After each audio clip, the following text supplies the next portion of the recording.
আকাশবাণী কলকাতা গীতাঞ্জলি শুরু হচ্ছে অনুষ্ঠান মুখোমুখি।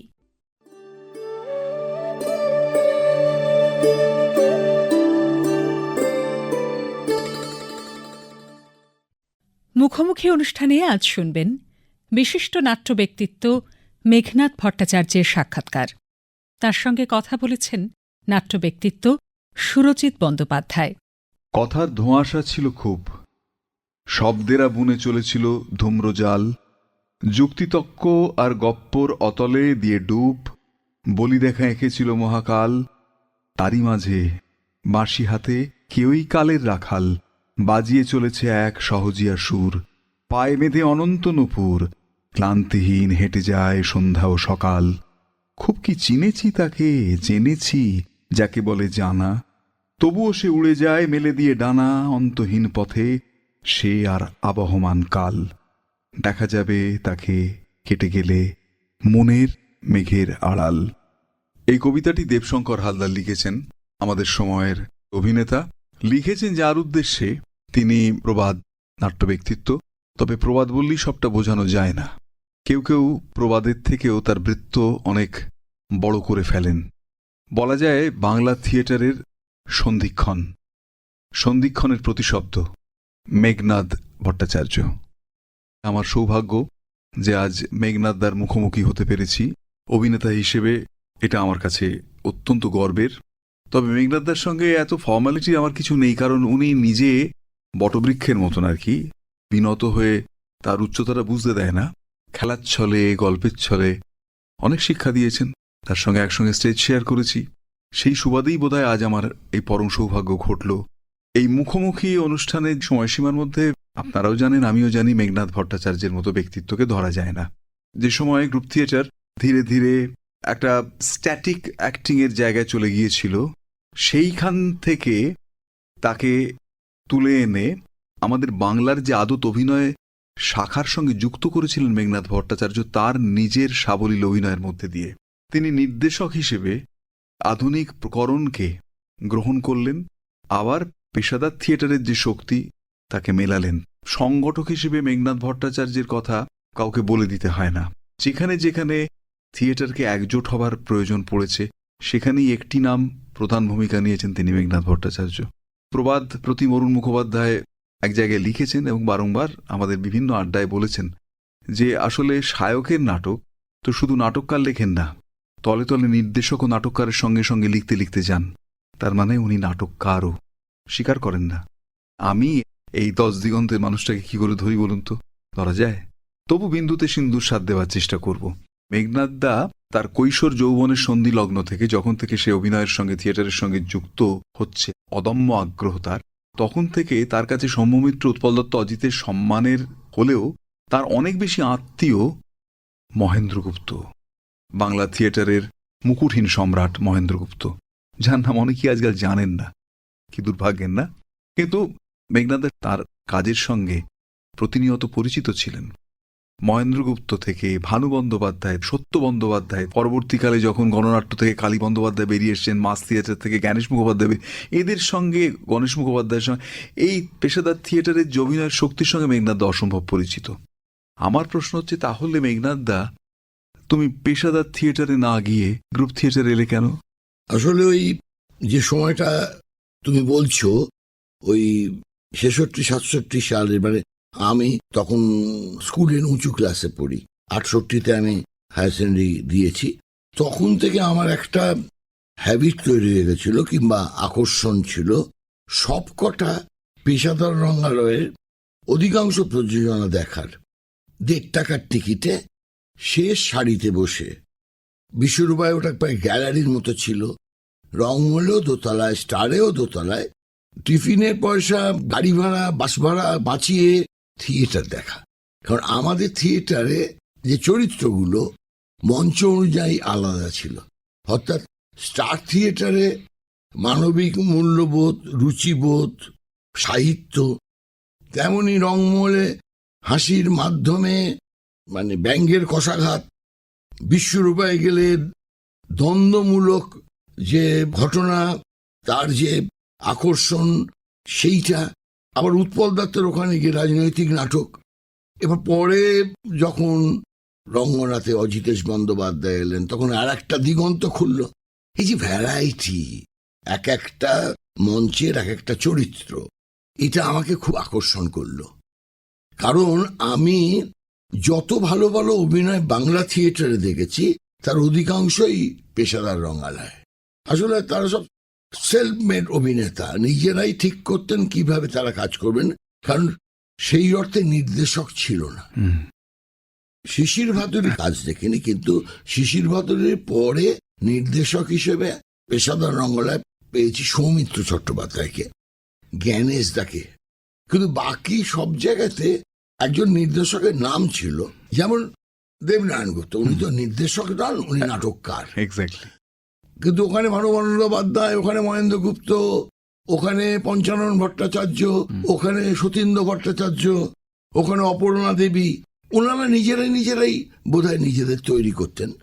এই অভিনয় আমাকে খুব আকৃষ্ট করত, এদের সাবলীলতা আকৃষ্ট করত। কিন্তু আমি যে থিয়েটারটা করতে চাই সেটা ডিরেক্টর ওরিয়েন্টেড থিয়েটার, আচ্ছা, যেখানে ডিরেক্টর মুখ্য। সেখানে আবার আমার শিক্ষা গ্রুপ থিয়েটার থেকেই, মানে নবনাট্য আন্দোলন, মানে গণনাট্যের পরে যে আন্দোলনটা বহুরূপীর হাত ধরে করলো, তখন কিন্তু শম্ভুবাবুর থিয়েটার, তখন উৎপলদার থিয়েটার, তখন অজিতেশ বন্দ্যোপাধ্যায়ের থিয়েটার, অর্থাৎ নির্দেশকের থিয়েটার। কে অ্যাক্টিং করছে বড় কথা নয়, কোন নির্দেশক কাজ করছেন। বিভাস চক্রবর্তীর নাটক, অরুণ মুখোপাধ্যায়ের নাটক, এইটাই অভ্যস্ত। তখন ফেস্টিভ্যাল হলে লোকে গিয়ে বলতো নান্দিকার এসছে, চেতনা আসবে না। আর আস্তে আস্তে এখন থিয়েটার যেখানে এলো, ফেস্টিভ্যালে গিয়ে জিজ্ঞেস করলো কে কে আছেন, এখন ডিরেক্টর না। তা আমি অ্যাক্টর ওরিয়েন্টেড পেশাদার রঙ্গলায় অ্যাক্টিং দেখার জন্য যেতাম, ওটা আমার থিয়েটার ভাবিনি।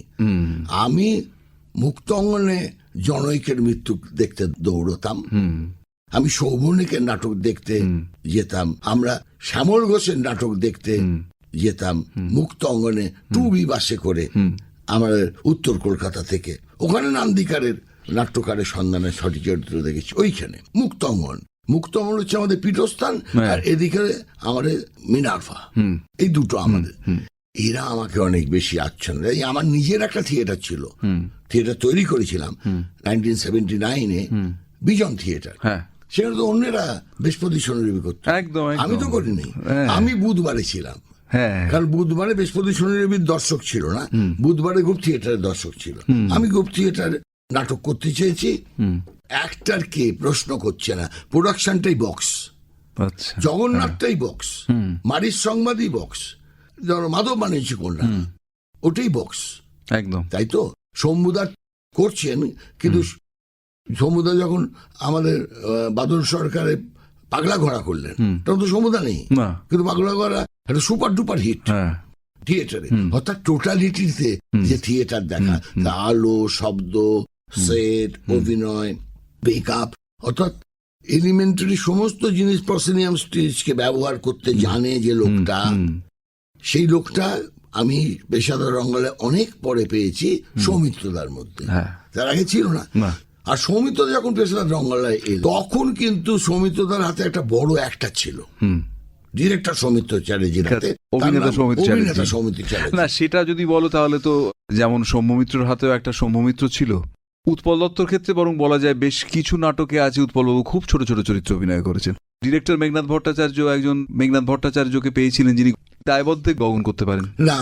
ব্যাপারটা হচ্ছে থিয়েটারের প্রসেসে যদি কেউ বড় হয়, আমি যে আর্টিস্টের কথা বলছি, তার যা কিছু গ্ল্যামার এবং যা কিছু পরিচিতি ফিল্মের, যেটা আমাদের পেশাদার রঙ্গলে ব্যবহার করত, অর্থাৎ ভানু বন্দ্যোপাধ্যায়, রবি ঘোষ, শেখর চ্যাটার্জি, জ্ঞানেশ মুখার্জি, ফিল্ম বক্স।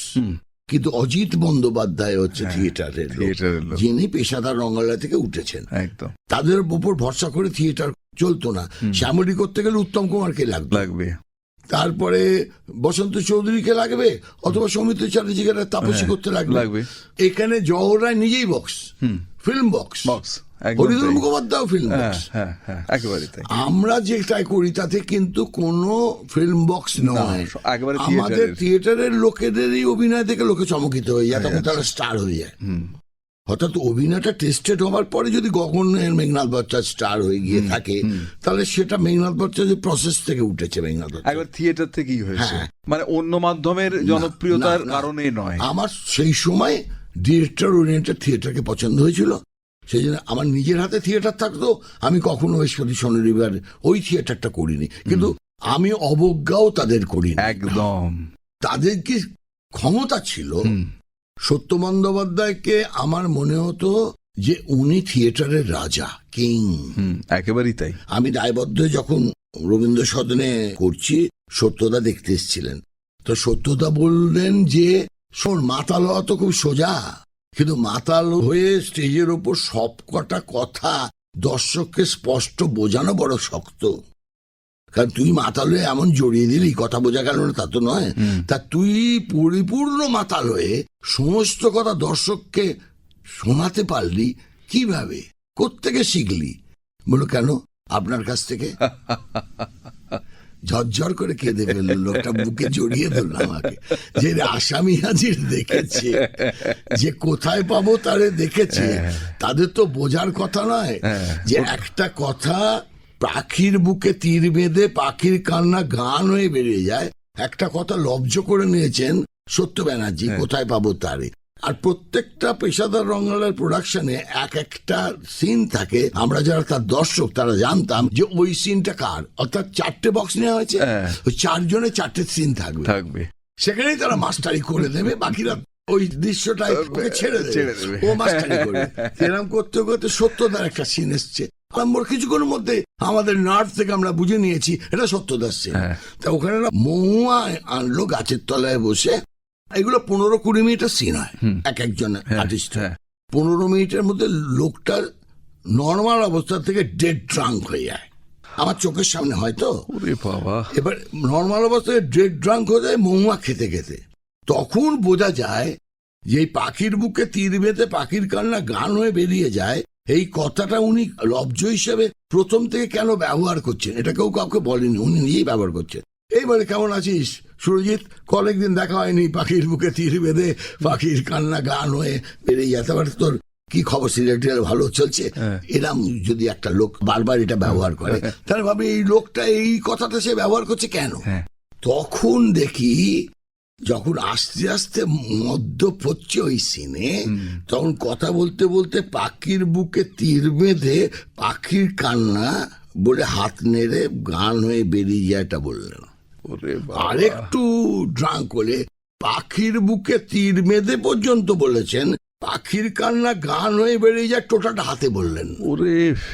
এবং শেষে পাখির বুকে তীর বেঁধে কোনোটা না বলে ডেড ড্রাঙ্কে শুধু হাতে ব্যবহার করলেন, আমরা শুনতে পেলাম পাখির বুকে তীর বেঁধে পাখির কান্না গান হয়ে বেরিয়ে যায়, কারণ ওটা রেজিস্টার্ড করে দিয়েছে আমার মাথার মধ্যে।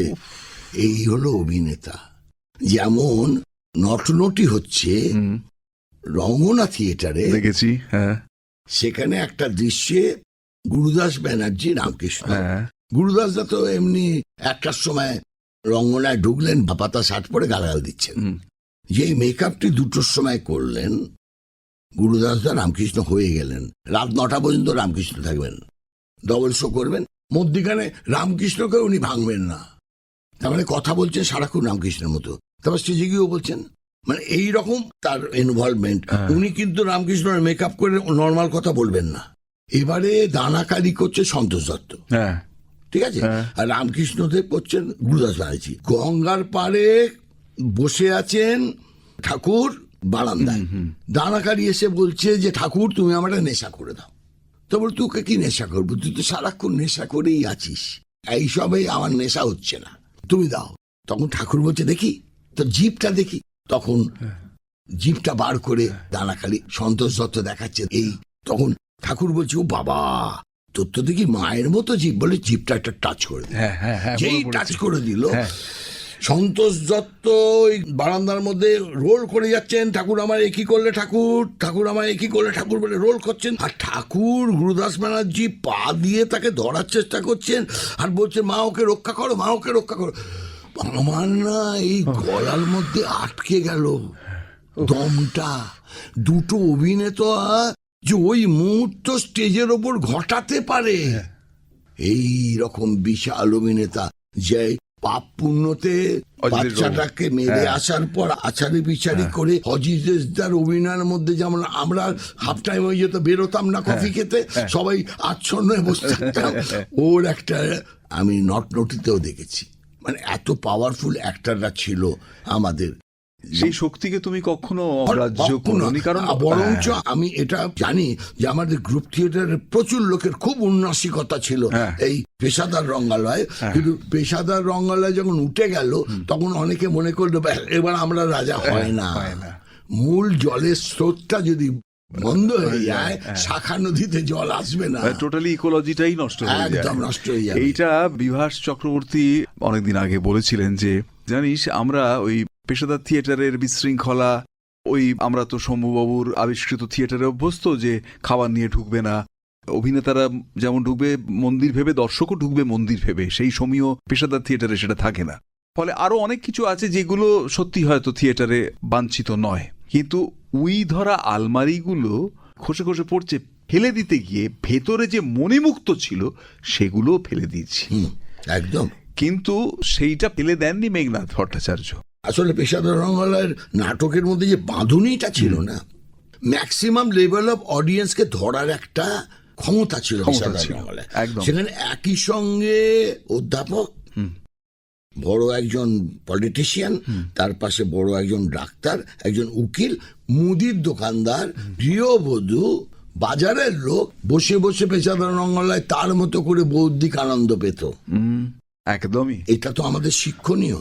থিয়েটার যদি কাঁচ ছড়াই, একটা কাঁচের ঘর করে তার মধ্যে বসবাস করি, থিয়েটারকে না ছড়ালে থিয়েটার তো বাঁচে না। আচ্ছা, এইটাই তোমার একটা অত্যন্ত শাশ্বত সত্যের অনুভব, যেখান থেকে তুমি সেইটাকে চেঞ্জ করলে এবং থিয়েটারের শৃঙ্খলা, শায়কের শৃঙ্খলা যা দেখে আসছি, সেটা একেবারে কি বলবো, সামরিক শৃঙ্খলা।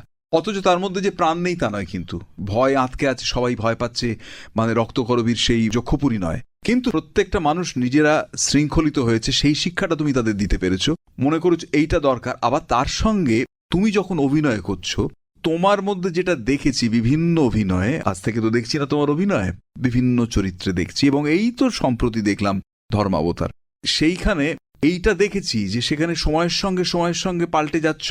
ধর্মাবতারে দেখলাম তুমি কত মিত, কত ইকোনমিক, কত ছোট্ট এক্সপ্রেশনে অভিব্যক্তি বুঝিয়ে দিচ্ছ, অ্যারিস্টোক্রেসি বুঝিয়ে দিচ্ছ, কত মিত, যেটা বলার যে আমার মামাকেও দেখেছি, তিনি যাত্রার একজন সম্রাট, স্বপন কুমার, তাকে দেখেছি, ভানুবাবু, জহরবাবু, আমার শ্যামবাজার পাড়ায় ছোটবেলা থেকে থিয়েটার দেখেছি, তরুণ কুমার, অনুপ কুমার তো বটেই, সতীন্দ্র ভট্টাচার্য, এদের প্রত্যেককে দেখেছি। এরা অভিনয়ের সঙ্গে সঙ্গে চরিত্রকে না ভেঙে, না বদলে দর্শককে কিভাবে নিয়ে নিতেন, করতে গিয়ে অনেক সময় বাড়াবাড়িও করে ফেলেছেন। হ্যাঁ, অনেক বাড়াবাড়ি হয়েছে অনেকে। ভানুবাবুর যে পরিমিতি ছিল, কিন্তু ওই ক্ষমতাটাকে, কিন্তু ওই ক্ষমতাটা, সেই অভিনয়টা তুমি কিন্তু সেই পরিমিতির মধ্যেই আমি গগন থেকেই দেখে আসছি আজও পর্যন্ত, ওই দর্শকের পালসটা বুঝে নেওয়া, দর্শককে ধরে নেওয়া, এইটা হচ্ছে অভিজ্ঞতা। মানে অভিজ্ঞতা, তুই তো অনেক অভিজ্ঞ অভিনেতা, তুই জানিস যে একটা স্টেজে ঢুকলে একটা ওয়েভ লেন্থ কাজ করে, তো তাতে একটা এনার্জির আদান প্রদান হয়, তো তার ফলে আমরা অনুভব করতে পারি আজকে কি অভিনয়টা করতে হবে।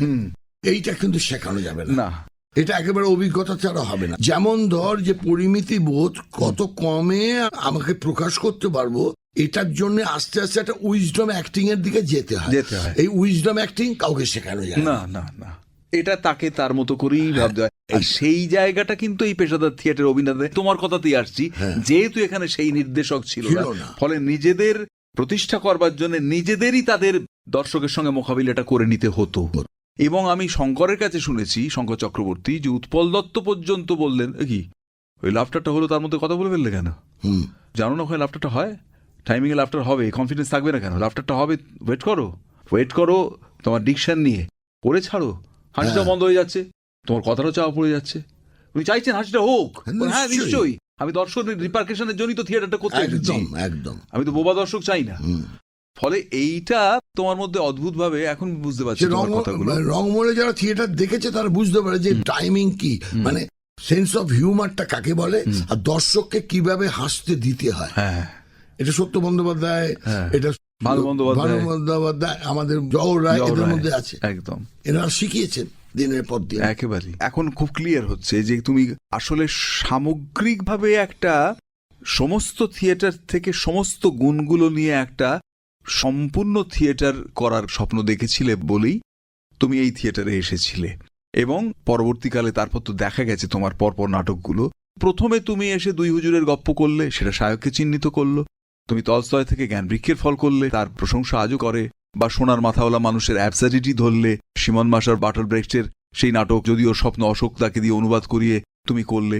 তাহলে তখন তুমি মৌলিক গল্পের দিকে না গিয়ে, বা যে গল্প তুমি তোমার মতো করে বলতে চাও, যেখান থেকে বাঙালির আবেগকে ধরতে চাও, আমি বলছি না শিশির বসুর নেতৃত্বে তোমার সেই করার অধিকার ছিল, কিন্তু যখন তুমি শায়কের নির্দেশক হলে তখন থেকে সেটার ভাবলে না কেন, এবং তারপর দায়বদ্ধে কিভাবে পৌঁছলে?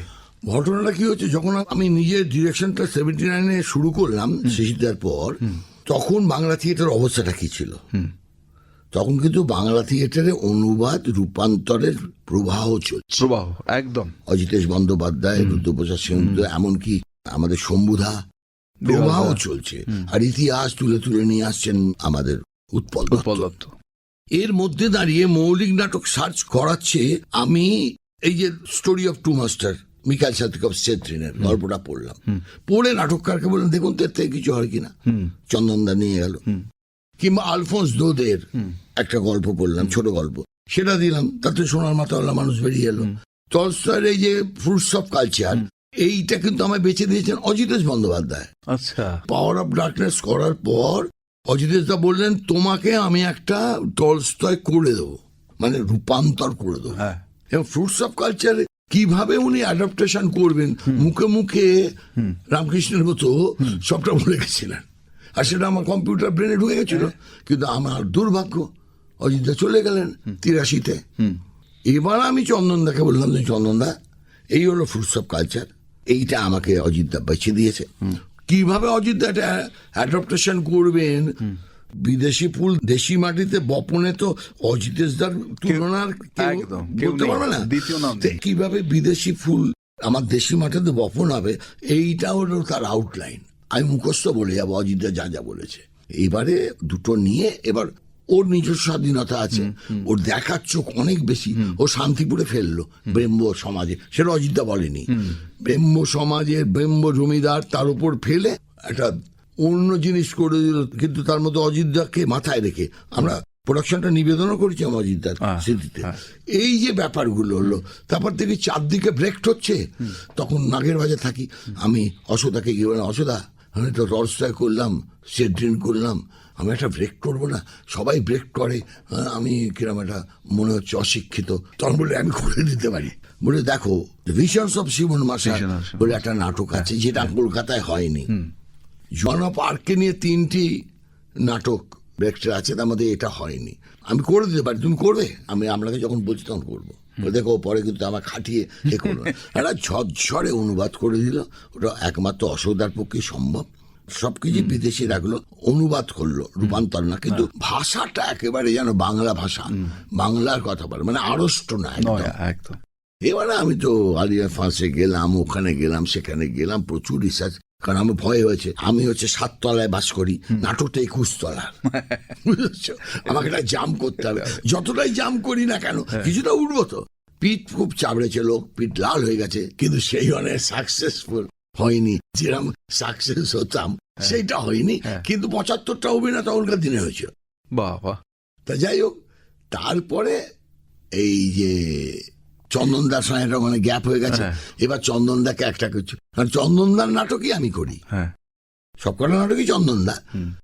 মধ্যিখানে অশোকদা গেল, বই পড়ছি, অন্য সময় পড়ি বা না পড়ি, নাটক যখন আমার চাই তখন নানা ধরনের জিনিস পড়তে শুরু করি, তাগিদে পড়ি, তখন ঘুম আসে না, আর না ঘুমিয়ে পড়ি, তাগিদে পড়ি, এটা শেষ করি, ওটা শেষ করি, ওটাও দেখি, কোনো জায়গাতে কিছু পাই কিনা। তখন আমি একটা পেয়ে গেলাম, জগদীশ গুপ্ত পড়ছিলাম, পড়তে পড়তে শঙ্কিত অভয়া বলে একটা গল্প পেলাম। তখন না 90 দশক, গোড়া একদম। আচ্ছা, গল্পে ওইটা ছিল যে একজন মহিলা মহিলা যার সঙ্গে আছেন, তিনি তার স্বামী নন, মেয়ে জানে না ওর বাবা, এই ব্যাপারটা শঙ্কিত অভয়া আছে। তা একটা খালি আমার মনের মধ্যে প্রশ্ন, টাইম থিয়েটারের লোকেদের কাছে এটা বিশাল ব্যাপার, সময় ডিকটেট করে, যে কোনো অভিনেতাকে করে, ডিরেক্টরদের তো করে, নাটককারদের তো করেই। সেটা হচ্ছে যে তুমি এখন কি করবে, আর তুমি যদি সময়ের বাইরে কিছু করতে যাও তোমার নিজেরই কি অস্বস্তি, কেন এটা করতে যাচ্ছি, আমরা নার্ভ বুঝতে পারি যে কি চাইছে আমার কাছে। তখন জাত, ধর্ম, ভাষা এসব নিয়ে 90-এর গোড়ায় না ভারতবর্ষের অবস্থা খুব খারাপ। তখন একটা প্রশ্ন আমার মাথার মধ্যে ঘুরপাক খায়, যে কোনো শিল্পীর মতোই বা যে কোনো এই ক্রিয়েটিভ ওয়ার্ল্ডের লোকেদের, যে আসলে মানুষের সঙ্গে মানুষের সম্পর্কের ভিত্তিটা ঠিক কি? এটা কি জাত, এটা কি রক্ত, এটা কি ভাষা? ভাবতে গেলে দেখা যায় যে দুটো জিনিস, এক হচ্ছে পারস্পরিক ভালোবাসা এবং বিশ্বাস, সমঝোতা, এর ওপর মানুষ দাঁড়িয়ে থাকে। এইটার অদ্ভুত সাপোর্ট এই গল্পটার মধ্যে আছে, মানে এর থেকে বার করা যায় একদম। চন্দনদাকে বললাম যে এটা থেকে একটা বার করতে হবে, আর চন্দনদাকে থেকে খুঁজে পেয়েছিলাম, কিন্তু চন্দনদার সঙ্গে বাস করতে করতে চন্দনদার মেরিটটা বুঝতে পেরেছি। চন্দনদার অদ্ভুত দেখার চোখে প্রচুর মেলামেশা আছে, ঘরের মধ্যে নয়। চন্দনদা তো যেই মুহূর্তে এটা পেলো, প্রথম মাস্টার স্ট্রোকটা মারলো, মাস্টারমশাই এটাকে ড্রাইভার বানিয়ে দিল, অসাধারণ, সম্পূর্ণ চেঞ্জ হলো, স্টিয়ারিং তার হাতে হয়ে গেল। এবং যেহেতু মাস্টারমশাই ওর বাবা ছিল, কোন বাংলা গানে ওটা আমি অ্যাডাপ্ট করেছিলাম, অদ্ভুত গোল্ডেন টাইমের বাংলা গানের ভক্ত, তাতে না ওর ব্যাকগ্রাউন্ডটা স্ট্রং হয়ে যায় আর কি, ভেতরটা। এবার এমন একজন মহিলাকে ও উদ্ধার করে বাড়িতে নিয়ে এসছে, যার সঙ্গে ওর যোজন পার্থক্য। সীতা বলে একজন মেয়েকে, তাকে ওই সরলেকের করুণাময়ীতে মানায় আর কি, ডাক্তারের বউ, আর ও তো থাকে কলোনিতে। মেয়েকে নিয়ে চলে এসছে, 5 বছরের মেয়ে, আস্তে আস্তে মেয়ে বড় হচ্ছে, কিন্তু ওই লোকটার মধ্যে যে একটা হিরো ব্যাপার আর কি, ওর গান গাওয়া, ওর চলা ফেরা, সবকিছুর মধ্যে একটা অদ্ভুত জুভেনাইল অ্যাটিটিউড, ওর মধ্যে একটা পৌরুষ আছে। তো ভদ্রমহিলা তাতে আসক্ত, কিন্তু স্বীকার করেন না, সবসময় কন্ট্রোল করেন ওনাকে। ওনার ঘরে বেডরুমে ঢুকতে পারবে কিনা গগন ওই রাত্রে ডিপেন্ড করছে উনি ইয়েস বললে। সে গগন বাইরে বারান্দায় শোয়, ঘরে রোজ ঢুকতে পারে না, এই কন্ট্রোলও গগন মেনে নেয় ওই মেয়েটার জন্য, পরিবার পেয়েছে বলে। কিন্তু ওই এক্সিস্টেন্সের প্রবলেম হয় ভদ্রমহিলার, উনি খালি ভয় পেতে শুরু করেন যে এই মেয়েটা তো জানে না, তো এটা ওর বাবা নয়, এটা জানে না। এবারে ওর যে গুণগুলো ওতে যে আকৃষ্ট হয়ে যায়, ওকে নিয়ে যদি পালিয়ে যায়, বাবা ওই সময় এই জটিলতাটা ওর মধ্যে কাজ করে, স্যাডিজমের শিকার হয়। আর স্যাডিজমের শিকার প্রথম কারণ হবে, যাকে তুমি ভালোবাসো তাকে আঘাত করবে। সবচেয়ে বেশি ভালোবাসে গগনকে, আঘাত করলো গগনকে, বলে দিল মেয়েকে যে ওর তোর বাবা নয়। তারপর মেয়েটা সুইসাইডাল অ্যাটেম্প করে, এটা জানার পর ওর তো পৃথিবী নড়ে গেল, মেয়েটার পৃথিবী নড়ে গেল, বাবা বলতে অজ্ঞান ছিল। এবারও বাবা না জেনে যখন নড়ে গেল পৃথিবীটা, তখন সে সুইসাইডাল, এবার ওই সুইসাইডাল অ্যাটেম্প করার পর মেয়েটাকে নিয়ে হাসপাতালে যাওয়া এবং হাসপাতালে বসে থাকা গগনকে দেখে এই মহিলা বুঝতে পারলো যে হোয়াট ইজ ফাদার। কোনো কিছু লিখে ওকে বোঝানো যেত না, ও চোখের সামনে বাবা দেখলো। শুধু জন্ম দিলেই বাবা হয় না, লালন করার লোকটার নামও বাবা। আমরা যখন আমেরিকায় নাটকটা করতে যাই, একটাই অব্রডওয়ে চান্স পেয়েছিলাম, অব্রডওয়ে তো পাওয়া যায় না, অব্রডওয়ে চান্স পেয়েছিলাম এটা করার। সে তো 50টা লাইট দিয়ে ওরা জ্যোৎস্না করে, শুয়ে থাকলে পেট পুড়ে যায়, এত তার তেজ। এইরকম আমরা তো জানি না যে অত লাইটের। যাকে ওইখানে ক্রু মেম্বাররা ওরা সব বসে বসে নাটকটা দেখেছে, আর আমরাই নিজেদের লাইট ফাইট হ্যান ত্যান সব করছি, ওরা জানে এটা টোটাল প্রফেশনাল টিম। পরে যখন জানলাম কেউই প্রফেশনাল না, সব ডাহা অ্যামেচার, ওরা ভাবতেই পারে না একটা টিম যে লাইট করতে পারে, মিউজিক বাজাতে পারে, সেট বানাতে পারে, অভিনয় করতে পারে, যে 9টা ছেলে মেয়ে, তারা কেউ প্রফেশনালই না, এরা ভাবতেই পারে না। তা ওদের সিনপসিসটা বলে দিয়েছিলাম যে ভাই এই নাটকটা এরকম। এবার ওরা ডেকেছে, দেখার পরে এসে বলছে যে তুমি যদি এই নাটকটা আমাদের এখানে করতে 25 বছরে তুলতে পারতে না। আমার কেন প্রোডাকশন? বল না, প্রোডাকশনের কথা বলছি না, প্রোডাকশন খুব ভালো, কিন্তু আমরা তো আরো করতাম। তুমি যে সাবজেক্টটা বেঁচেছো, এখানকার বার্নিং ইস্যু, এখানকার সমস্ত মহিলারা সারাক্ষণ বরকে সন্দেহ করে। এই নাটকটা দেখলে তার রাত্রিরে ঘুম হবে, এই নাটকটা দেখলে তার হাঁটুর ব্যথা ঠিক হয়ে যাবে, এবং এই নাটকটা ওকে জীবন দেবে। সেই জন্য এই নাটকটা ও 12 থেকে 14 বার দেখবে। এখানেও তাই ঘটেছে, কারণ সেই সময় থেকেই সমাজটা কিন্তু পাল্টাচ্ছে। আমরাই জানি আমাদের চারপাশে এমন অনেক বাবা আছেন যারা তাদের সন্তানদের বায়োলজিক্যাল ফাদার নয়, অথচ তারা কিভাবে বাবা হয়ে উঠেছে। একটা কথা, আমরা তো জানি না এটা তো সফল হবে। হ্যাঁ, প্রথমে যখন নামিয়েছি অন্য নাটকের মতো নামিয়েছি, 40,000 টাকা প্রোডাকশন নেমেছে, তার বেশি খরচাও করতে পারিনি। আমরা যেমন অন্য নাটক নামি তেমন নামবে, খুব বেশি হলে 70-80 100টা শো হবে। কিছুদিনের মধ্যে টিকিট পাওয়া যাবে না, 1 ঘন্টার মধ্যে হাউসফুল হয়ে যাচ্ছে, কলসোর লাইন পড়ে যাচ্ছে। তো আমাদের অভিজ্ঞতাই না। এবার বাঙালি লোকেদের যদি হঠাৎ নাম হয় বীজগুড়ি কেটে যায়, আমার মাথা প্রথমেই ঠান্ডা রেখে দিলাম, যেটা তোমার প্রাপ্য না, তোমাকে আরো অনেকদিন থিয়েটার করতে হবে বলে এটা তোমায় দিয়েছে, এই টাকা পরে লাগবে তোমার, তুমি খবরদার এটা হাত দেবে না। কোনো রকম গর্ব টর্ব করলামই না। কিন্তু এই যে পপুলারিটি, যাকে কেউ চিনত না প্রায়, সেই সায়ক আর সেই মেঘনাথ ভট্টাচার্যের এই নাম মাসে 30 দিনের মধ্যে 28 দিন শো করছে, হাউসফুল হয়ে যাচ্ছে 1 ঘন্টা। বাবা, তখন তো বাইরে যা যা বিরুদ্ধাচরণ হলো, যারা শুনো লোকেরা যে আড়ালে আপনারা বলতে শুরু করলো, সে তো মানে স্বাভাবিক খুবই। কিন্তু আমি তার বিরুদ্ধে কোনো কথা বলিনি, কারণ আমি জানি এটা আমারও হয়তো হতো। এই সাকসেসটা দেখা সর্বনাশ, তখন টক অফ দ্য টাউন হচ্ছে দায়বদ্ধ। কিন্তু সুবিধা হলো একটা লোকের না ক্রিয়েটিভ ফেস থাকে 7 থেকে 8 বছর। ওই 7-8 বছরে তুমি যা করবে শোনা হয়ে যাবে, তুমি বুঝতে পারবে না কেন শোনা হচ্ছে। তুমি যাতে হাত দেবে শোনা হয়ে যাবে, তুমি বুঝতেই পারবে না কেন শোনা হচ্ছে। তুমি তো রোজই যেমন করো তেমন করছো, শোনা হয়ে যাচ্ছে কেন? কারণ ওটা তোমার ক্রিয়েটিভ ফেস, তুমি বুঝতে পারছো না। ওই ক্রিয়েটিভ ফেস কিন্তু আমার চালু হয়ে গেছে, আমি জানি না। ওটা দায়বদ্ধ, বাসভূমি, কর্ণাবতী, এই ট্রিলজির মধ্যে 90 দশক আমার একদম একেবারে হলো। কিন্তু আমার এখানেই প্রশ্ন, তারপরে কিন্তু এন্ড পার্টটা বলতে হবে আমাকে, নাহলে গর্ব লাগবে। ওই ক্রিয়েটিভ ফেস পার হয়ে গেলে মানুষ ক্রাফটম্যানশিপ করে, ও ভুলেও যায় যে আর ক্রিয়েটিভ নেই, সে বুঝতেও পারে না যে ক্রিয়েটিভিটি আর নেই। তুমি একটা দুরন্ত ক্রাফটসম্যান হয়ে গেছো, বিরাট মিস্ত্রি, তুমি খুব ভালো মেকিং করতে পারো, কিন্তু তুমি ইঞ্জিনিয়ার না।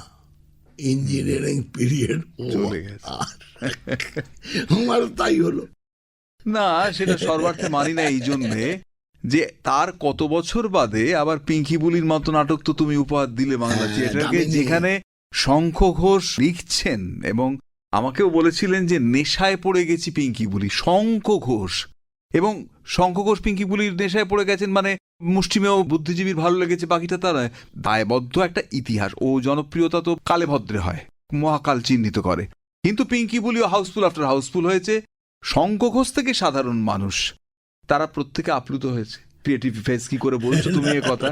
এই জায়গা থেকে একটা জায়গা আসছি যে আমাদের যা হয় সফল জুটি মেঘনাথ ভট্টাচার্য, চন্দন সেন। এবার তারপরে তুমি হঠাৎ করে দায়বদ্ধর পর ওই রকম একটা সাফল্যের পর আমি এখন বুঝতে পারছি যে তুমি সাফল্যটাকে সরিয়ে রেখে, শুধু তার অর্থ নয় তার পরমার্থটাকেও সরিয়ে রেখে তুমি এবার নিজেকে নতুন করে আবিষ্কার করতে চাইছো, যে ওই সাফল্যের ভাঙিয়ে নয়। সেই কারণেই কি তুমি মনে করলে না এবার একটু দেখি আনকমফোর্টেবল জোনে চলে আসি? ইন্দ্রাশিসকে কেন? চন্দন সেন, ছোট চন্দন, হ্যাঁ, অভিনেতা চন্দন, একজনটা ছেলে নিয়ে এলো, একটা ইয়ং ছেলে, আচ্ছা, তরুণ। সে বললো এর নাম ইন্দ্রাশিস, ও একটা নাটক লিখেছে, ওই নাটকটা তোমাকে শোনাতে চায়। বলে শুনবো। তো আমাদের ঘরে বসে ইন্দ্রাশিস নাটকটা শুনলো, চন্দনও ছিল। শোনার পরে আমি বললাম, ভাই তোমার নাটক খুব ভালো, কিন্তু এই চরিত্রগুলো আমি চিনি না। যে বাবা বন্দুক পরিষ্কার করে সে বাবাকে আমি চিনি না। যে মেয়ে বাড়িতে আরেকজনকে গুলি করে মারে তাকে আমি চিনি না। আর যাকে আমি চিনি না তাকে নিয়ে কি করে নাটক করব? ও খুব আহত হলো, বলে আমি করবো না ভেবে। কিন্তু ভাই তোমার নাটকের মধ্যে আমি একটা নাটক দেখতে পেয়েছি, তুমি যদি বলো তা আমি তোমায় সেটা বলতে পারি। তখন বললো যে বলুন। বলে আমি ওকে 14 পাতা একটা গল্প লিখে দিলাম ওর নাটক থেকে, কিন্তু জীবনে এটা আসতো না। 14 পাতা হলো, আমি আমার দেশের বাড়ি নিয়ে গেলাম গল্পটা।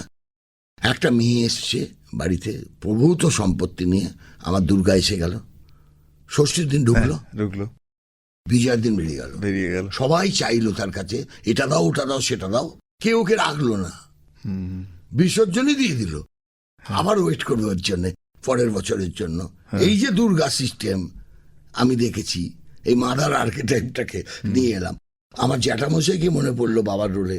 আমার এক পিসি ছিল যে বিয়ে থা করেনি, তার মাঝে মাঝে তোমার হিস্ট্রি হতো। তোমার দেশ তো আরবেলিয়াতে। ওই দুর্গোৎসবকে আমার নাটকের গল্প আরম্ভ হলো মহালয়ার দিন, শেষ হলো বিসর্জনের দিন।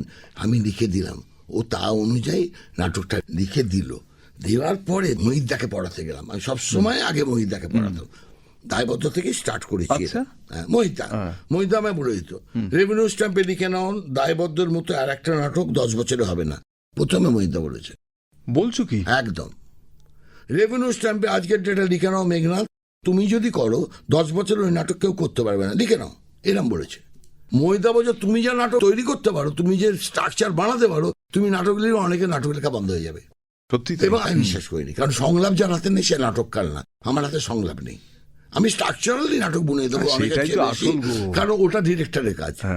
সংলাপ যার হাতে সে হচ্ছে নাটককার। আমার হাতে সংলাপ নেই, আমি নাটককার নই। এইবার ওকে দিলাম, মহিদাকে বললাম, মহিদা বললাম মার্ভেলাস, মার্ভেলাস, দারুণ জিনিস। তুমি বলেছো নিশ্চয়ই গল্পটা তৈরি করে দিয়েছো, হ্যাঁ তুমি নিশ্চয়ই স্ট্রাকচারটা করে দিয়েছো, হ্যাঁ তুই দারুণ ইন্ডাস্ট্রিজ লিখেছো, অনবদ্য হয়ে গেল। এইবার আমি কনফিউজড যে এই নাটকটা করে যদি হিট হয়ে যায়, চন্দ্রা যদি আর নাটক না দেয়,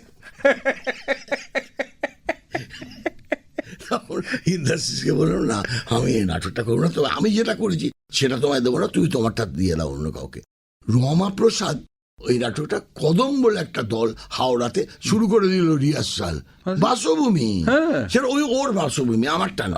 এবার রাইটার্সের সামনে মহিদার সাথে কি আরম্ভ করে দিয়েছো, কবে নামছি? আমরা করছি না। করছো না? ওই নাটক তুমি করছো না কেন?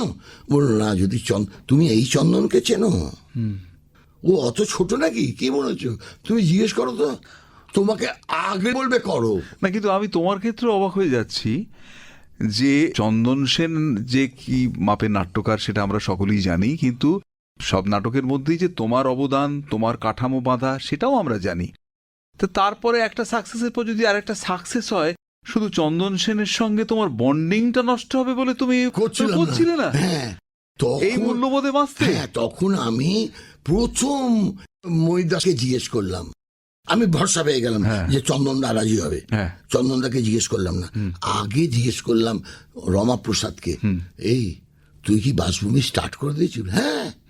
এই রে, আমি ওটা করবো ভেবেছিলাম, মধ্যিখানে তুমি করবে? হ্যাঁ তুমি সায়কে, হ্যাঁ এক্ষুনি করো, আমি ওদের অন্য নাটক দিয়ে দিচ্ছি। এই হচ্ছে রমাপ্রসাদ। হয়ে গেল, নাটক পেয়ে গেলাম, রমাপ্রসাদ স্টার্ট করে দিচ্ছে, সে নাটক ফেরত দিয়ে দিল। ফেরত দিয়ে দিল আমাকে। এবারে দায়বদ্ধের ওই সাফল্যের মধ্যে কিন্তু মাথা উঁচু করে দাঁড়িয়ে গেল বাসভূমি। 300 অভিনয়, কেউ বলে দায়বদ্ধ ভালো, কেউ বলে বাসভূমি ভালো, একদম পাশাপাশি। মহিদা ছাড়া হতো না, ওই সাহস আমায় আর কেউ দিত না। চন্দনদাকে শুধু শুধু ভয় পাচ্ছি। আচ্ছা, এইবার আমি আসছি যে এই যে নাটককারের সঙ্গে, এটা অরুণ মুখোপাধ্যায় লিখেছেন যে ওই যে বললাম যে সায়কে নাটক তো শুধু নাটককার লেখেন না, নাটককারের সঙ্গে সঙ্গে নির্দেশকও নাটকটা লিখতে লিখতে যান। তুমি বলছো সংলাপই নাট্যকারকে প্রমাণ করে না, আমি নিজে নাটক লিখেছি, সেই জায়গা থেকে বলতে পারি যে আমি মনে করি না, যার জন্য আমি নিজেকে পূর্ণ নাট্যকার হিসেবে মর্যাদা দিতে পারি না। কারণ নাটক শুধু সংলাপ না, সংলাপ তো নিশ্চয়ই, কিন্তু তার সঙ্গে ওই কাঠামো, ওই প্লট, এটাও একজন নাটককারের অসম্ভব গুণ। সেটা না পেলে সংলাপগুলো শুধু নিজে আপন মনে জেগে থাকে, তার রুট থাকে না। এটা তো মানবে। এটা হতে পারে শিশিরবাবুকেও শরৎচন্দ্র বলেছেন তুমি নিজে এত ভালো সম্পাদনা করো, লাল কালি এতটা বেশি, কালো কালি এইটুকু, তো তুমি নিজে নাটক লেখো না কেন? বলছো ওইটা আমার ওই প্রথম দৃশ্য, তারপরে প্রবেশ, ওগুলো লিখতে ইচ্ছে করে না, একটা কেউ করে দিক তারপর পুরোটা করে দেবো। সেটা নয়, মানলাম যে তুমি নাটককার হলে না তার জন্যে, কিন্তু আমার কাছে অবাক লাগে যে প্রত্যেক নাটককারের মধ্যে একেবারে নতুন নয়, যারা প্রথিতযশা নাটককার হয়েছে, পরে ইন্দ্রাশিস আরো নাটক দিয়েছে তোমাকে, উজ্জ্বল চট্টোপাধ্যায়, এই যে নাটককারের কাছে তুমি যে ইন্টারভিউ করছো, স্ট্রাকচার বলছো, ওই যে বললে তুমি এই যে গল্পটা থেকে এটা নয়, ওই তোর মধ্যে থেকে গল্প পেয়েছি, এইটা যে বললাম, এবং সে যে অপমানিত হচ্ছে না, তার ইগো হার্ট হচ্ছে না, তাহলে তো সে তোমাকে নাটকই দিত না, আর দেখতেও পারতাম না যে নাটককার ইন্দ্রাশিস ডায়েরি, নির্দেশক মেঘনাদ ভট্টাচার্য, এটা আমরা দেখতেও পেতাম না তিনি অপমানিত হলে। এই রেশিওটা কিভাবে এটাকে? প্রথম কথা হচ্ছে, নাটকটা যখন যাবে তখন সম্পূর্ণ চন্দন সেন, ইন্দ্রাশিস ডায়েরি কিংবা উজ্জ্বল চট্টোপাধ্যায়ের নামে যাবে। কোনো জায়গায় সম্পাদনা, পুনর্যোজনা, পুনঃসংগঠনা কোনো কিছু লেখা হবে না। ওটা শুধু নির্দেশকের কাজ হিসেবে মেঘনাদ ভট্টাচার্য করে, তাই শুধু নির্দেশক মেঘনাদ ভট্টাচার্য। মুখে মুখে প্রচার হয়েছে, আমি কোনোদিন লোককে বলিনি যে আমি এগুলো করি, তোমরা জেনেছ, মুখে মুখে বলছো, নাটককাররাই বলেছে, নাটককাররা বলেছে, মুখে মুখে বলছো। সম্মান করি কিনা, আমি তোকে ভালোবাসি কিনা, এটা অন্য কারুকে ব্যাখ্যা করে দেওয়ার দরকার নেই। তুই নিজেই জানিস যে মেঘনাদ আমায় ভালোবাসে কি ভালোবাসে না। ও আমায় বললো মেঘনাদ আমায় ভালোবাসে, তার তোর কিছু এসে না, তুই তো জানিস। ওই নাটককাররা, চন্দন সেন, ইন্দ্রাশিস ডায়েরি, যার শেষ নাটকটা আমি করেছি, 6টা নাটক দিয়েছে আমাকে, 15টা নাটক দিয়েছে চন্দন সেন, একজন নির্দেশককে 15টা নাটক দিয়েছে, ইতিহাসে নেই।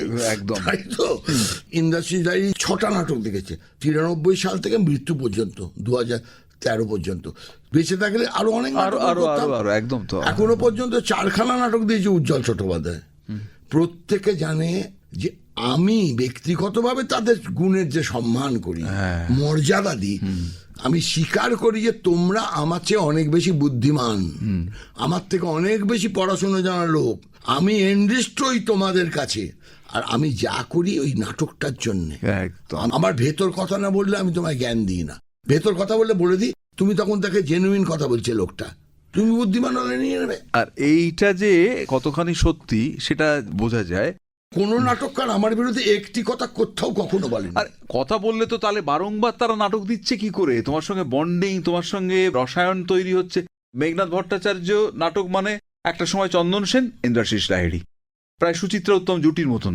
এই যে ধর্মাবতা, এই গল্পটা কিভাবে যাবে, আমি একটা ছবি দেখে এই গল্পটা ওকে দিয়ে দিয়েছি, তো ও তো গল্পটা পেয়ে গেল। আর আমি যখন গল্পটা লিখছি তখন তো নাটক কিভাবে যাবে তার গল্প হচ্ছে, আমি তো সাহিত্যের গল্প লিখছি, ছোট গল্প লিখছি না, উপন্যাসও লিখছি না, নাটকে গল্পটা কিভাবে যাবে নিয়ে যাবে। অজিতদা বলেছিল একটা 12 বছরের বা 13 বছরের বাচ্চা ছেলে মেয়ে, অথবা পিসিমা বা তোমার মা, যাদের 60-65 বছর হয়ে গেছে, যার একাডেমিক কোয়ালিফিকেশন নেই, জীবনের অভিজ্ঞতা পরিপূর্ণ, আর যে বাচ্চা 12-13 বছরের ছেলে মেয়ে দুটো সবে মাত্র জীবন শুরু করে এসছে, স্কুলে ভর্তি হয়েছে, এরা যদি তোমার নাটকটা শুনে প্রথম থেকে শেষ পর্যন্ত তোমার গল্পটা বলে দিতে পারে, জানবে ম্যাক্সিমাম লেভেল অফ অডিয়েন্সের কাছে গল্পটা গেল। অসাধারণ। এটা অজিত। এবং এই যে কেন সেটা আমরা বুঝতে পারি, যে তুমি কথাটা বললে সেটা সত্যি আমরা বুঝতে পারি, কারণ অদ্ভুতভাবে তুমি যে নাটককারের সঙ্গে এইভাবে বোঝাপড়া করো, তার মধ্যে সবসময় তুমি ডমিনেট করো না, কারণ তোমার চরিত্রের মধ্যে ওটা নেই। ওটা নেই বলেই অমর মিত্র আমাদের নাটক দেখতে এসেছিলেন। তো অমর দা বললেন যে মেঘনাদ দা কিরকম আমার গল্প থেকে দামিনী হে করলেন, স্টেজ রিহার্সাল তো একাধিক দেন মেঘনাদ দা, একটা স্টেজ রিহার্সাল আমায় দেখতে বলেছেন, আমার বিরতির আগের দৃশ্যটা আমি বললাম আমার ভালো লাগলো না। মেঘনাদ ভট্টাচার্য ভাবো, এতদিনে তার ইগোর শাখা প্রশাখা যে আপনি আমায় শেখাচ্ছেন, আমি এটা বুঝতাম না, যে কোনো লোক হলো তাকাবে, যতই অমর মিত্র হোক না কেন। উনি চুপ করে শুনলেন, শোনার 3 দিন বাদে ফোন করলেন, বলেন কাল স্টেজ রিহার্সাল আছে, আপনি একটু আসবেন? আমি হ্যাঁ আচ্ছা যাব। গিয়ে দেখলাম বিরতির আগের দৃশ্যটা পাল্টেছেন, এবং আমি শুধু বলেছিলাম যে আমার ভালো লাগছে না, কেন ভালো লাগছে না, কি ভালো লাগছে না, কিচ্ছু বলিনি। উনি সেটাকে কি করে কোন দিব্য দৃষ্টিতে বুঝে নিয়ে সেটাকে চেঞ্জ করলেন করে এবার বলছেন এবার দেখুন তো। মানে এইটা অমরদা বললো যখন, তখন পেলাম যে সেই দৃশ্যটা উনি চুপ করলেন। Meghnad Bhattacharya being a legendary personality, উনি শুনলেন, উনি খুঁজলেন, উনি করলেন, করে অমর মিত্র বলল বাহ তো অসাধারণ। এইরকম ভাবে অরুণদার কাছ থেকেও শুনেছি যে সমালোচনা শোনার ক্ষেত্রে মেঘনাদের কোনো জুড়ি নেই, যেটা আমাদের এখন তো নেই। এখন সমালোচনা করলে সে শত্রু হয়ে যায়, যার জন্য এখন আর কোনো বন্ধু পাওয়া যায় না। বন্ধু তো স্থাবকতা করবে না, বন্ধু তো বলবে যে এইটা তোর খুব ভালো, এইটা কেন করলি। অরুণদা বলছে তার সময় যে বিরল প্রতিভা মেঘনাদের, এবং আর স্বীকারোক্তি করতে আমরা দেখেছি তোমাকে, তুমি নির্দ্বিধায়, তুমি যখন সাফল্যের চূড়ায় দাঁড়িয়ে আছো তখনও বলছো আমাদের সময়ের শ্রেষ্ঠ পরিচালক আমার বন্ধুদের মধ্যে রমা প্রসাদ, আর আমাদের সময়ের শ্রেষ্ঠ অভিনেতা যখন তোমার অভিনয়ের জনপ্রিয়তায় আমার দলের কর্ণধার স্বপন সেনগুপ্ত বলেন বাংলা থিয়েটারে দুর্গাদাসের পর রমণীরঞ্জক অভিনেতা একমাত্র মেঘনাদ ভট্টাচার্য। মেয়েরা মেঘনাদ ভট্টাচার্যের কি ফ্যান, এরকম গ্রুপ থিয়েটারের অভিনেতা খুব কম এসেছে। তো এই চূড়ায় থাকার পরেও তুমি বলো দ্বিজেন বন্দ্যোপাধ্যায় আমার সময় শ্রেষ্ঠ অভিনেতা, রমা হচ্ছে শ্রেষ্ঠ নির্দেশক, আর দেবাশিস হচ্ছে শ্রেষ্ঠ নাটককার। নাটককার নয় বুঝলাম, কিন্তু নির্দেশক অভিনেতা নিজে একটা সাকসেসফুল ডিরেক্টর অ্যান্ড অ্যাক্টর হওয়া সত্ত্বেও তিনি কিভাবে এটা স্বীকার করেন, সেখান থেকেই বোঝা যায় যে তুমি কিভাবে জলের সঙ্গে নুনের মতো মিশে গিয়ে সেই নাটকগুলো লেখাতে পারো। সেটা একটা অদ্ভুত ব্যাপার। আর একটা কথা, তোমার নাটকে অভিনেত্রীদের মহিলা চরিত্রের এত অসাধারণ রমরমা ঘটেছে প্রতিটা নাটকে, এবং সেখান থেকে এক একজন স্ফুলিঙ্গের মতো অভিনেত্রী বেরিয়ে এসেছে। সেই সব কথা বাকি রয়ে গেল। বাকি রয়ে গেল যে বিজন থিয়েটারের মতো একটা মঞ্চ, অনেকেই নাট্যপত্র ইত্যাদি তৈরি করে, কিন্তু বিজন থিয়েটারের মতো মঞ্চ গঠনের কথা বাকি রয়ে গেল। সংগঠক মেঘনাদ ভট্টাচার্যের কথা বাকি রয়ে গেল, অনেক কথা বাকি রয়ে গেল। তবে আমার মনে হয় যেটুকু পাওয়া গেল সেটাও বোধহয় কম না। আমি ৩৫ বছর মানুষটার সঙ্গে ওতপ্রোতভাবে মিশে বিজড়িত থাকার পরেও এখনো এই মুহূর্তে কিছু কিছু কথা এমন যেটা এর আগে শুনিনি। ফলে আমি তো লাভবান হলাম, আপনারাও নিশ্চয়ই আনন্দ পেলেন। এখানে ইতি টানা যাক। সকলকে আমার আন্তরিক কৃতজ্ঞতা এবং নমস্কার জানাচ্ছি। মুখোমুখি অনুষ্ঠানেই শুনলেন বিশিষ্ট নাট্য ব্যক্তিত্ব মেঘনাদ ভট্টাচার্যের সাক্ষাৎকার। তার সঙ্গে কথা বললেন নাট্য ব্যক্তিত্ব সুরজিৎ বন্দ্যোপাধ্যায়।